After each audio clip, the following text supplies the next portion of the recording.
오늘 우리에게 주시는 하나님의 말씀은 구약 성경입니다. 미가서 6장 6절에서 8절까지 말씀입니다. 제가 가지고 있는 성경은 구약 성경 1295페이지가 되겠습니다. 1295페이지에 미가서 6장 6절에서 8절까지 말씀입니다. 같이 읽으시도록 하겠습니다. 같이 읽습니다. 내가 무엇을 가지고 여호와 앞에 나아가며 높으신 하나님께 경배할까? 내가 번제물 1년 된 송아지를 가지고 그 앞에 나아갈까? 여호와께서 천천의 수양이나 만만의 강수 같은 기름을 기뻐하실까? 내 허물을 위하여 내 만아들을, 내 영혼의 죄를 인하여 내 몸의 열매를 드릴까? 사람아, 주께서 선한 것이 무엇임을 너희에게 보이셨나니 여호와께서 네게 구하시는 것이 오직 공의를 행하며 인자를 사랑하며 겸손히 내 하나님과 함께 행하는 것이 아니냐. 아멘. 오늘은 여호와의 요구사항 3가지라고 하는 제목으로 말씀을 전하고 또 함께 은혜를 나누고자 합니다. 여호와께서 우리에게 뭐 필요하신 것이 있을까? 물론 필요한 것이 없으십니다. 부모가 자녀에게 이것저것 여러 가지로 준비하고 공급하고 또 자녀의 장래를 위해서 미리 투자하고 또 많은 것을 배려합니다. 굳이 자녀가 부모를 위해서 무언가를 힘쓰고 애써야 할 필요는 없고 그분의 뜻에 따라 우리가 움직이면 보통 자녀들의 일은 다 하는 줄 압니다. 그런데 하나님께서 당신의 백성들, 하나님의 자녀들, 전능하신 하나님께서 연약한 인간들에게도 무언가를 바라시는 것이 있다라고 하는 거죠. 오늘 본문에 보게 되면 이렇게 말합니다. 여호와께서 내게 구하시는 것이 단순히 구하는 것이 아니라 영어 성경을 보게 되면 require라고 되어 있습니다. 이건 필수사항이에요. 요구사항이에요.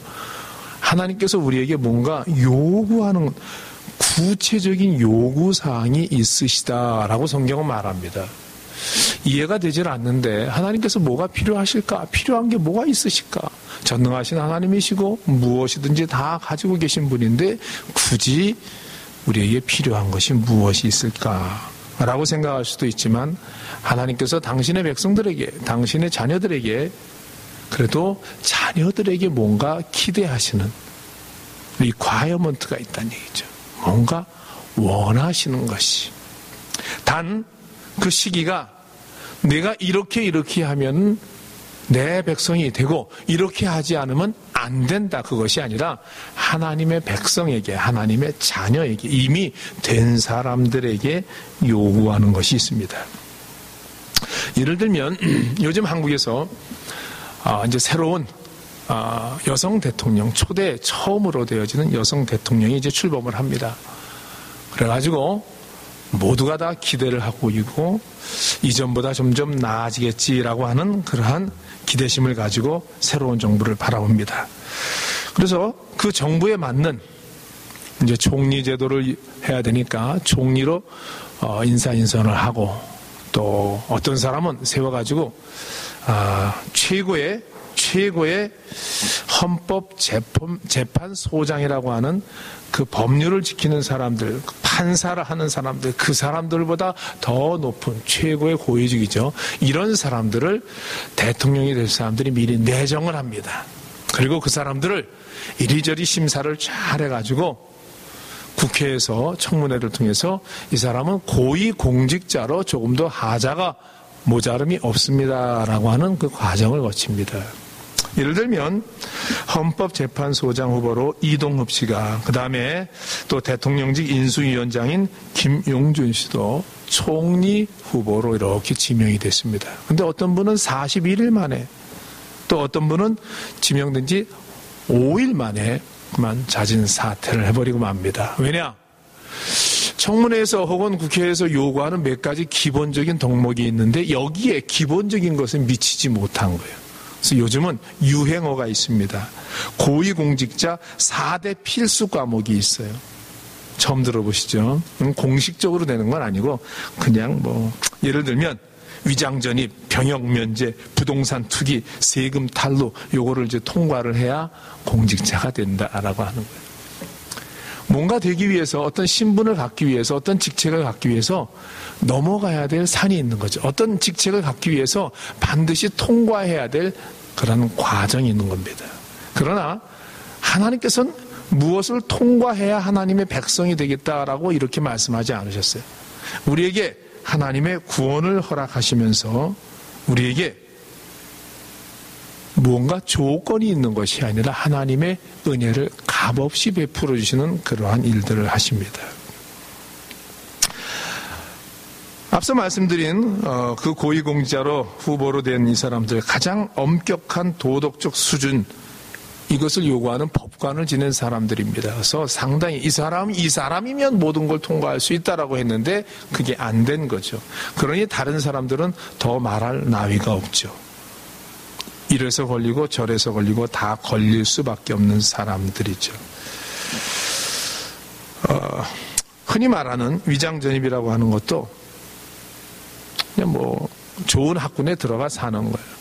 근데 실제로 살진 않으면서 내 생활터전은 여기면서 거주지를 잠시 옮기는 거죠. 그 아이가 학교를 들어갈 그때쯤에. 근데 맹모삼천지교라고 하는 말이 있습니다. 자녀들의 교육을 위해서라면 이사를 한 번 아니라 두 번, 세 번씩이라도 충분히 이사를 해서 자녀의 앞길을 좋은 교육 환경을 만드는 것. 이것은 대한민국 모든 부모들의 바람입니다. 그러니 역시 그분들도 그런 것을 빠져나오기 어렵죠. 쉽지 않죠. 그래서 뭔가 요구사항이 있을 때 리콰이어먼이라고 하는 필수 과목은 이것은 반드시 해야 되는 이런 것들은 쉽지 않습니다. 근데 다행스러운 것은 하나님께서 우리에게 요구하는 것은 그런 것을 너희가 거친 사람들만 내가 내 백성이 되게 하겠다 이것이 아니라 그것에 상관없이 너희가 내 앞에 나오면 나를 신뢰하면 내가 보낸 하나님의 아들 예수 그리스도의 십자가의 보혈을 너희가 믿으면 너희가 하는 일 없이 이런 은혜를 주시겠다라고 한 거죠. 그래서 우리에게 있는 하나님의 은혜는 값없이 받은 것, 거저 받은 것, 말 그대로 그레이스입니다. 말 그대로 은혜입니다. 말 그대로 선물입니다. 이런 하나님의 선물을 받은 백성들에게 하나님께서 너희가 이렇게 했으면 좋겠다라고 하는 요구사항이 있으시다는 거죠. 그것이 바로 오늘 미가서 6장에 나와 있는 말씀입니다. 미가라고 하는 선지자는요, 히스기야 시대 때 활동을 했고 또 미가라고 하는 선지자는 아하스 왕 시대에 사람들이 제사를 지낼 때 그 옛날에 어떻게 지냈냐면 제사를 지내면서 자기의 최고 좋은 걸 드리잖아요. 소나 양이나 이런 것도 구별해서 드립니다. 그리고 심지어는 그 당시 바알 신에게 섬기면서 또는 다른 우상 섬기면서 자기의 아들을 제사로 드렸어요. 제물로. 자기의 아들을 살아있는 아들을 죽여서 제물로 드립니다.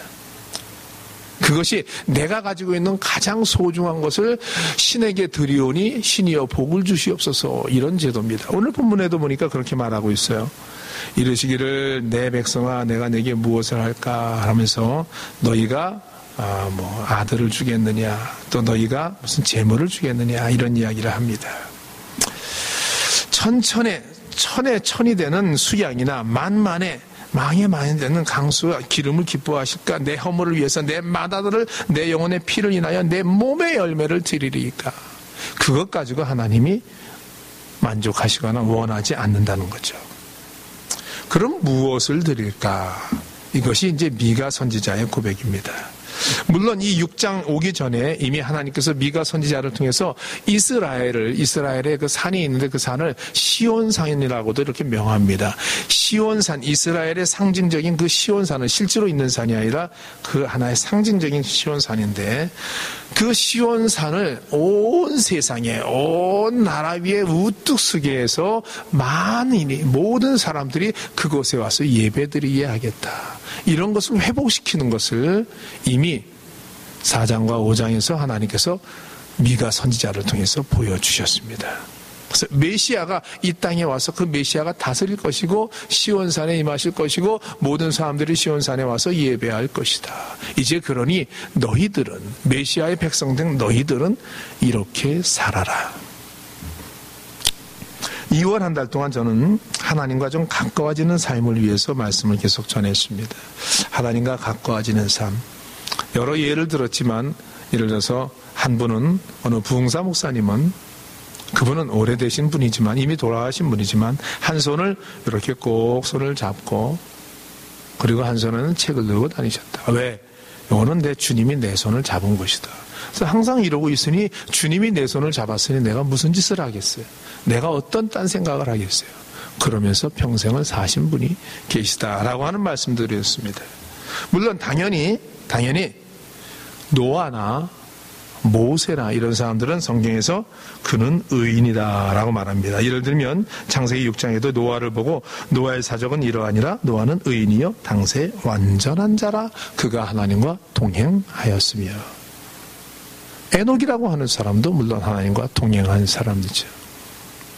또 다윗이라고 하는 사람도 그가 시편의 노래를 통해서 하나님과 동행하는 많은 노래를 합니다.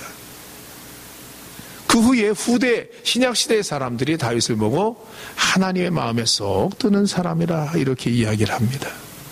어쨌든 하나님과 동행한 모습들이죠. 이런 사람들에게 공통점이 있습니다. 이런 사람들에게 뭔가 하나님이 요구하시는 것을 찾은 발견된 것이 있습니다. 그것이 바로 미가서 오늘 6장에 나와 있는 말씀입니다. 6절을 보니까 내가 무엇을 가지고 여호와 앞에 나아갈까라고 말합니다. 그때 8절에 보니까 사람아 주께서 선한 것을 너희에게 이미 보이시지 않았느냐. 이제 너희가 할 것은 뭐냐? 너희가 할 것은 뭐냐? 세 가지를 이야기합니다. 본문을 한번 같이 보시겠습니다. 앞에 스크린 한번 해주시죠. 오늘 본문에 이렇게 말하고 있습니다. 특히 8절에 보시면 같이 한번 읽겠습니다. 시작. 사람아 주께서 선한 것이 무엇임을 내게 보이셨나니 여호와께서 내게 구하는 것이 첫째 뭐죠? 공의를 행하며 둘째 인자를 사랑하며 셋째 내 하나님과 함께 행하는 것이 아니냐. 그 밑에 이제 영어 성경도 놔뒀어요. 한번 보니까 to do 뭔가를 해야 되는 거예요. 뭐를 하죠? right을. to do를 하는 겁니다. 뭔가를 행해야 됩니다. 행함이 없는 믿음은 죽은 믿음이에요. 살아있는 사람은 반드시 숨만 쉬는 것이 아니라 무언가를 행하고 무언가를 일을 만들거나 일을 치우거나 하지요.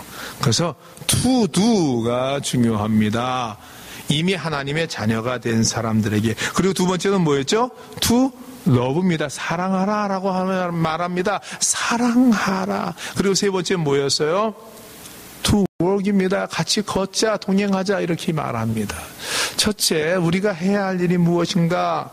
성경은 말합니다. 너희가 의를 이루어라. justice. 어떤 바른 것을 행하라라고 말합니다. 열왕기상 3장에 보게 되면 6절에 솔로몬이 가로되 주의 종 내 아비 다윗이 자기 아버지에 대한 이야기예요. 자녀가 자기 아버지에 대한 평가를 하는 겁니다. 하나님 앞에 기도하는 겁니다. 주의 종 내 아비 다윗이 성실과 공의와 정직한 마음으로 주와 함께 주의 앞에서 행함으로 주께서 저에게 큰 은혜를 베푸셨고 주께서 또 저를 위하여 이 큰 은혜를 예비하시고 오늘날과 같이 저의 위에 앉을 아들을 저에게 주셨습니다. 오늘 내가 있게 된 것은 바로 내 아버지께서 하나님과 동행하는 하나님을 기쁘시게 하는 의를 행하는 이러한 행위를 통해서 하나님이 선물로 내 아버지에게 나를 주신 줄 압니다. 이런 내용입니다. 내 아비가 하나님과 동행하고 의를 행하는 그러한 일로 인해서 우리에게 복을 주셨다라고 하는 겁니다. 그러면 다시 말하면 하나님의 자녀가 되는 이 일은 하나님께서 하신 일입니다.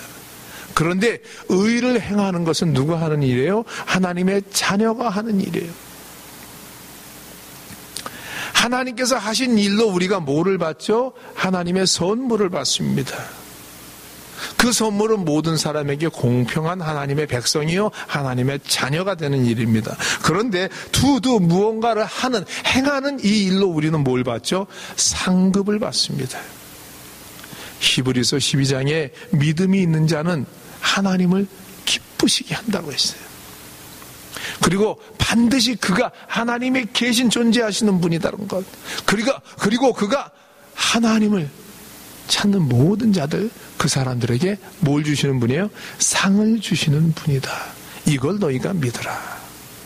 이것이 성경의 가르침입니다.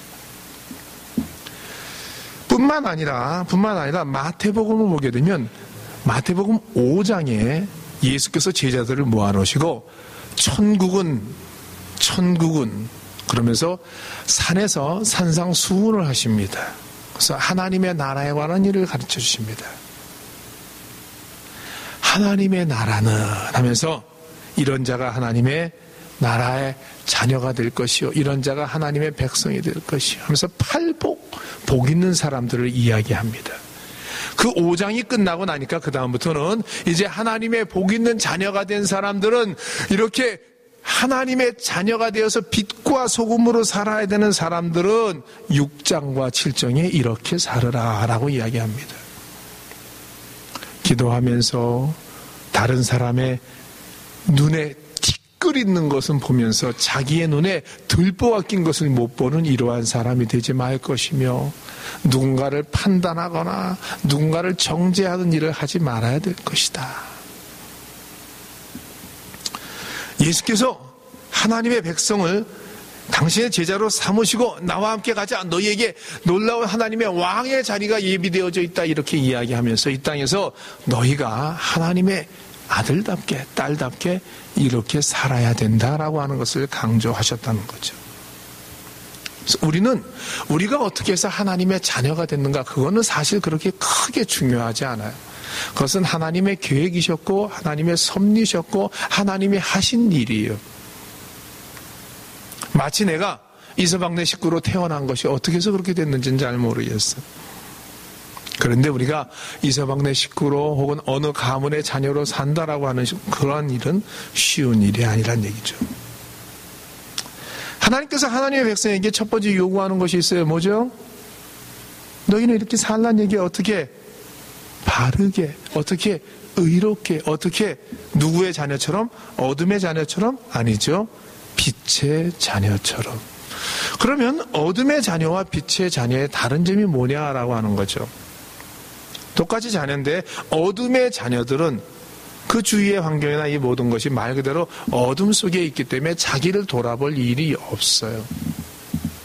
그냥 집에 있는 사람들은 편안하게 집에서 입는 그냥 홈드레스 입고 편하게 이러고 있으면 돼요. 그렇지만 누군가 다른데 바깥에 스포트라이트를 받으면서 다른 사람들의 어떤 관심을 갖는 그러한 자리로 공개적인 자리로 나가게 되면 옷을 이렇게 해야 되고요. 머리를 또 만져야 되고요.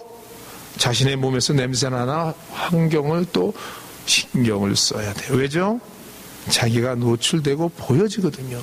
빛의 자녀들의 특징은 바로 그런 겁니다. 어둠의 자녀들은 자기가 노출될 일이 없어요. 누군가 자기에 대해서 관심을 갖는 사람이 없어요. 그러나 하나님의 자녀는, 빛의 자녀는 다른 사람들이 그에 대해서 관심을 가지고 있는 거예요. 하나님이 보고 계시는 거예요. 그래서 빛의 자녀답게 살라라고 하는 것은 어둠의 일을 벗고 빛으로 나아오는 겁니다. 그러면 얼굴에 뭐가 묻은 것도 보이고 손에 뭐가 묻은 것도 보이고 내가 허물이 있는 것도 보이고 다른 사람 쳐다볼 이유가 없어요. 어둠 속에 있을 때는 누군가 나타나면 그 먹이를 물어야 되겠다, 그 사람을 넘어뜨려야 되겠다, 그것을 뺏어야 되겠다 이런 생각이 들지만 환한 곳에 나가게 되면 다른 사람을 보기보다 자신을 돌아보며 벌거벗은 수치에 대해서 무한한 아픔을 갖게 되는 거예요. 이것이 바로 너희가 의를 행하고 공의를 행하고 바른 데 있으라라고 하는 얘기입니다. 노아라고 하는 사람이 그러하잖아요. 당세의 완전한 자라. 그 사람이 완전해서 완전했겠어요? 허물도 많아요. 그럼에도 불구하고 하나님 보시기에 그 사람이 하나님의 약속을 붙잡았다는 얘기죠. 의를 행하라. 너희가 의로운 가운데 공의를 행하라. 이게 뭐냐는 얘기죠. 하나님의 말씀을 들었을 때 그 말씀을 붙들고 그것을 꼭 잡고 그것이 내게 그러한가 하여서 밝은 곳에 내 모습을 나타내 보이는 거예요. 다른 사람들이 내 행동에 관심을 갖고 있다라고 하는 것을 인지하는 겁니다. 깨닫는 거예요. 그것이 바로 뭔가를 하는 일이에요. 어떤 일을? 바른 일을. 그 다음에 두 번째로 보니까 너희는 사랑하라. 뭘 사랑하냐? 인자 베푸는 것을, 인애함을, 어떤 자비 베푸는 것을 너희는 그것을 사랑하라는 얘기예요. 단순하게 행하는 것이 아니라 그것을 즐기라는 얘기예요. 거기에 관심이 있으라는 얘기예요. 야고보서 2장 13절에 보니까 긍휼을 행하지 아니하는 자는 긍휼이 없는 심판이 있고 긍휼을 베푸는 자에게는 긍휼함이 있는 심판이 있는 거예요.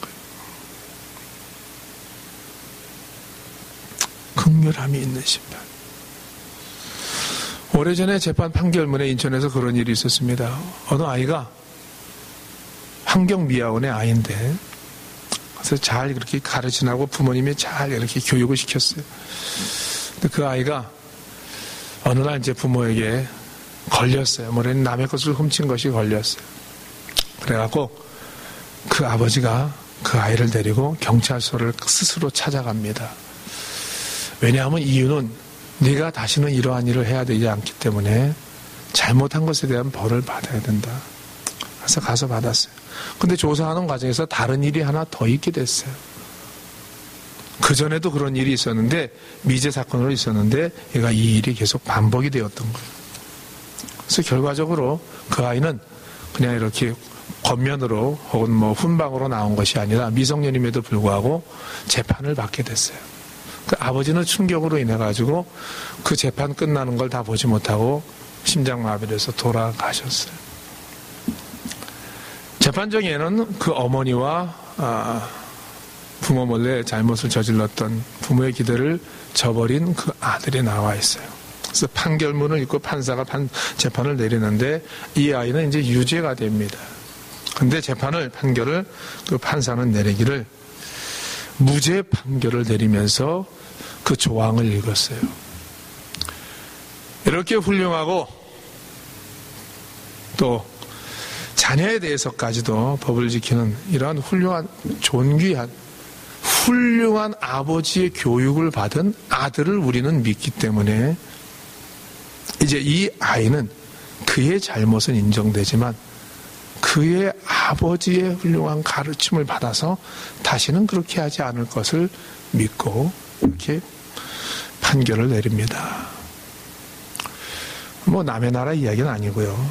한국에서 있었던 이야기예요. 이게 무슨 얘기냐면요. 같은 기준의 판결을 내린다 할지라도 그 아버지의 긍휼함을 따라 그 자녀가 그 긍휼의 은혜를 입은 거예요. 성경에도 이런 얘기가 있어요. 솔로몬이라고 하는 사람이 하나님 앞에 범죄합니다. 그 성전 안에 하나님만을 섬겨야 되는데 솔로몬의 처첩이 많아요. 부인들이 많아요. 그러니까 부인들이 다른 나라에서도 오고 이방신을 섬기는 사람들도 오고 하니까 집집마다 들어오면서 그 별채 별궁에다 자기들의 우상을 다 놓은 거예요. 그러니 왕궁이 솔로몬이 있는 곳은 괜찮지만 솔로몬이 있는 성전은 괜찮지만 그 외에 왕궁에 있는 그 별채의 많은 그 부인들에게는 우상 숭배하는 것들이 많아진 거예요. 하나님이 원치 않는 일들이에요.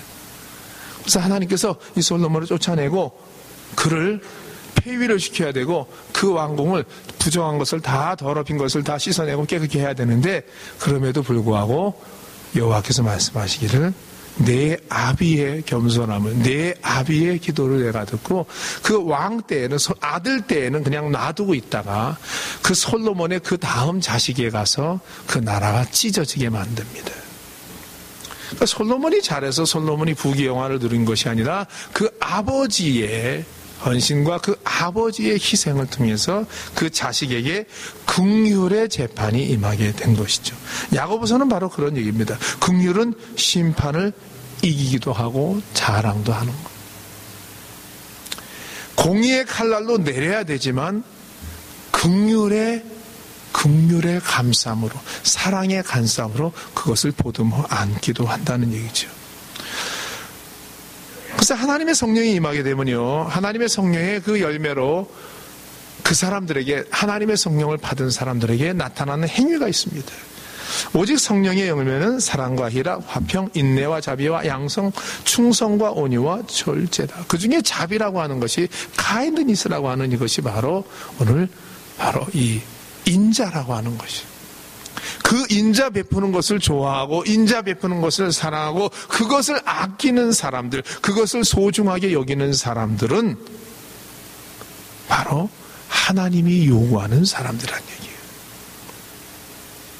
무언가를 모으고 무언가를 싸고 다른 사람을 정죄하는 일을, 다른 사람이 잘못한 것을 꼬집어서 지목하는 이 일을 하는 사람을 하나님이 기뻐하시는 것이 아니라 긍휼을 베풀고 자비를 베풀고, 그럼에도 불구하고 거기에다가 내가 칼날로 내어칠 수도 있지만 그래도 거기에 자비로운 마음을 가지고 그에게 베푸는, 이것을 보고 사랑이라고 이야기하는데, 그 to love 하는 사람은 어떻게 멀씨를 가지고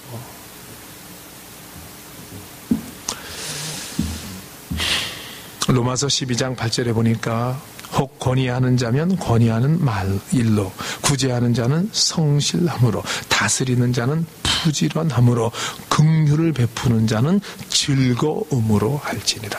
억지로 하는 것이 아니라 이게 내가 정말 즐거워하는 일이란 얘기죠. 긍휼을 즐거워함으로 베풀 때 그 받는 사람이, 저 사람이 내게 사랑으로 대하는구나 알지, 만약에 긍휼을 즐거워하는 마음으로 하지 않으면 저 사람이 나를 뭐 구제의 떡을 하나 불쌍히 여기는 마음을 가지고 하나보다라고 받아들일 수밖에 없게 된다는 얘기죠. 그러므로 긍휼을 베풀게 되면 어떡하나? 사랑으로, 즐거움으로 하라는 얘기입니다.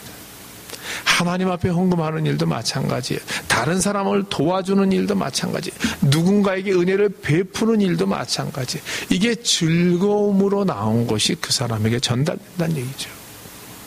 하나님은 어떤 사람을 찾으세요? 사랑하되 긍휼 베푸는 일을 사랑하는 자를 찾으시는 줄 믿습니다. 세 번째, 마지막으로 하나님과 동행하는 거예요. to work입니다. 누구와? 하나님과. 그런데 어떻게 하나님과 동행하죠? 겸손히, humbly, 겸손히. 하나님의 이름을 높이면서 예 하면서 하나님을 자랑하며 하는 이러한 일도 있지만, 하나님 앞에 나올 때마다 조심하고, 하나님 앞에 나올 때마다 그의 이름을 부를 때마다 겸손함으로, 하나님 앞에서 자기를 낮추는 마음으로. 하나님은 교만한 자를 물리치시고 겸손한 자에게 은혜를 베풀어 주신다라고 했습니다. 누구든지 자기를 높이는 자는 낮아지고 자기를 낮추는 자는 높아지리라 라고 말하고 있습니다. 우리가 하나님 앞에 나아가기 위해서는, 우리가 하나님 앞에 나아갈 때마다 주님, 이렇게 좀 모자라고 하나님의 은혜를 많이 받았는데도 그렇게 살지 못한 나를 그럼에도 이렇게 받아주시는 하나님 고맙습니다 라고 하는 이 겸손의 마음을 가지고 하나님 앞에 나아가는 자, 겸손의 마음을 가지고 주님과 동행하는 자, 이런 자가 되라 라고 말합니다. 여호와께서 복을 주심으로 사람으로 부하게 하고 근심을 겸하여 주지 아니하시느니라 라고 잠언서 10장에 말합니다. 하나님이 복을 주시는 것은요, 근심을 겸하는 것이 아니라 하나님이 주시는 복은요, 말 그대로 자유함의 복이에요. 악인에게는 두려워하는 것이 임하지만 의인에게는 그 원하는 것이 이루어진다라고 말하고 있습니다. 우리가 하나님 앞에 바로 설 때마다, 하나님 앞에 나아갈 때마다, 하나님과 조금 더 가까이 갈 때마다 조금 우리에게 필요한 준비사항들이 있어요. 하나님이 원하시는 뭔가 있는 거죠. 오늘 세 가지를 살펴봤어요.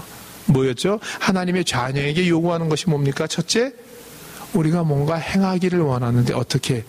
의 가운데, 공의로, 빛 가운데 살기를 원하세요. 일입니다. 의를 행한다는 거, 이거 쉬운 일 아닙니다. 악을 행하는 것은 노출되어 있기 때문에 아주 쉽습니다. 재밌습니다. 그리고 이것은 시간 가는 줄 모릅니다. 그러나 의를 행하는 일은 힘듭니다. 재미없습니다. 쉽지 않습니다. 하나님께서 요구하시는 것은 바로 너희가 빛 가운데 내가 혼자 있는 것처럼 빛의 자녀 가운데 있는 것처럼 행하라라고 말합니다. 이것이 우리에게 요구하는 겁니다. 두 번째는 말씀드렸죠. 사랑을 베풀 때, 하나님의 은혜를 베풀 때 절대 억지로나 혹은 강제성이나 혹은 슬픈 기색이나 자기 자랑을 통해서가 아니라 그 하는 일이 정말 좋아야 됩니다. 즐거움으로 사랑으로 해야 됩니다. 하나님의 요구사항입니다. 마지막으로 하나님 앞에 겸손한 모습입니다. 이 세 가지가 우리에게 하나님이 요구하시는 이 과외문입니다. 하나님이 우리에게 사랑하는 아들아, 사랑하는 딸아, 내가 이렇게 했으면 좋겠다라고 하시는 당부의 말씀입니다. 이러한 하나님과 좀 가까워지는 삶이 우리의 삶에서 나타날 수 있기를 그리스도 예수의 이름으로 축복합니다. 아멘. 기도하겠습니다. 여호와의 요구사항이 있습니다. 하나님, 진실로 이것이 내게 감사함으로, 기쁨으로, 즐거움으로 행해지게 하여 주옵소서. 그래서 하나님과 좀 더 가까워지는 삶이 우리의 삶에서 이루어지게 하시고 어제보다 오늘이, 오늘보다 내일이 주님의 마음을 더 많이 이해하게 하옵소서. 예수님의 이름으로 기도를 드립니다.